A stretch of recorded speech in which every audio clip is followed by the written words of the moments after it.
that escalation is probably, at least in part, your fault. You're needing to hurry up and get something either signed, sent to another group, completed at the last minute. If you are the leader, it's likely, at least in part, your fault. This episode of the Leaders Lounge, I'm going to talk briefly about how leaders have to do a better job of delegating so that they can avoid the high blood pressure that comes with unnecessary escalations. Of course, I am Dawn Marie Morris. I'm the Chief Curator of the Leaders Lounge, and this is your place as leaders for all of your leadership goodness. This is leadership on the go.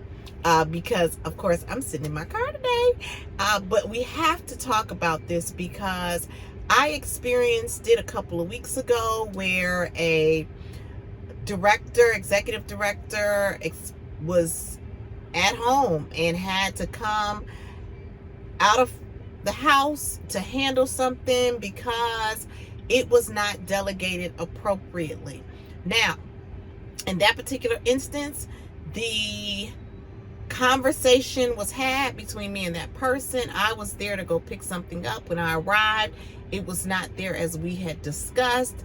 And so the person to whom she had delegated did not get all of the information. And instead of leaving the item in the office, that person ended up mailing it. So they had to go through a whole process so that I received what I was supposed to receive that day.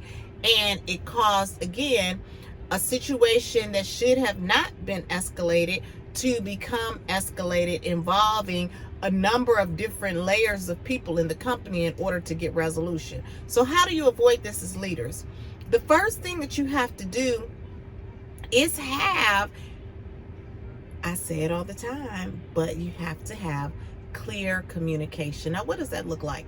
It's more than your voice being at a certain level. It's more than you downloading a couple of quick to-dos. It is having real dialogue with your team member about the expectation. Again, in that particular instance, that person was told to complete something, but they weren't given the critical piece of information, which was, do not mail this because Mrs. Morris, Dawn Marie Morris, will be coming to pick this up. So when I got there, they're in a rush, in a tizzy, trying to figure out how to handle something that should have been handled initially if they had had complete, thorough dialogue. So that's the first thing. When you are communicating with your team members, you've got to make sure that all of the data is in line. Now, how could this executive director have made sure that this happened? Well, the first thing is to paraphrase. After you and that person have had a discussion about what the outcome is supposed to be, have that person just repeat back to you what they believe the expectation is. That way, if there are any inconsistencies or any deviations from your expectation and their delivery of that expectation, you all can have that discussion right in the moment and then realign. The second thing that you have to do is you should follow up, especially matters of importance, with an email communication. After you all discuss, these are the items that are supposed to be completed. This is the timeline. This is how it's going to be delivered. If in fact that is the ultimate outcome, then follow that up with an email. That way, again, if there's any deviation between what you intend to receive and what they intend to deliver, you've had that discussion. So the first thing you can do is have a paraphrasing conversation in the moment. The second thing that you can do is follow up the conversation with an email. And this third piece, super critical, a lot of people miss it, is have the conversation to check in on the deliverable prior to the moment that it's due. So you do not wait until the item is due to see if it's done correctly or to find out if there were any problems. You want to have a touch base point that is prior to the date of delivery, which means that in the case that I am talking about, because there was a short window, there should have been one touch base after their initial conversation, probably the day of, I would say by noon the day before, to say, hey, is this ready for the World Class Training Institute? Where are you going to leave it so that the person can pick it up, so that then everything is tight. Everything is tight. The longer the window between the initial conversation and the deliverable, the more touch bases you need to have. So for instance, if the initial conversation is in May and the deliverable is going to be in August, you need to have at least 3 touch bases to ensure that the project is headed in the right direction. In this case, there was only a couple of days in between the initial conversation and the expected deliverable. So that person and her team member should have had a conversation, minimally a follow-up, the day before to make sure that everything was in alignment so that when I arrived, everything was in place.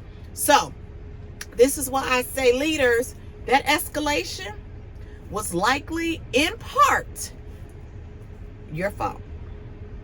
We've got to do a better job of delegating effectively. And these 3 tools are ones that you can implement in a right now moment to start delegating better. Also, make sure to connect to us. Subscribe to the World Class Training Institute on our website. Subscribe to the Leaders Lounge here. We have a program that is coming, Vision to Voice, that is going to help leaders to delegate more effectively, because we do not need to believe that just because we've moved from being an individual contributor to a leader of people that we know how to communicate and delegate effectively. Too many instances of where it doesn't happen. And again, if you do not delegate effectively, you are in effect costing the company money, because you're costing them in time, because now there's a rework that's involved. This person had to spend additional time in their day where they were supposed to be working on something else to now go back and handle this. And it ultimately can cost the company real dollars if in fact it's something where the delegation leads to direct costs either being lost or being overspent. This is too important to miss. So again, make sure to subscribe to the Leaders Lounge here. Subscribe to the World Class Training Institute in our email group, because we are going to be launching this Vision to Voice. We've already gotten some people interested. Vision to Voice is coming so that leaders, you all can begin to delegate more effectively, because you don't want that escalation to be on you. All right, take care. We will talk soon. This is Leadership on the Go.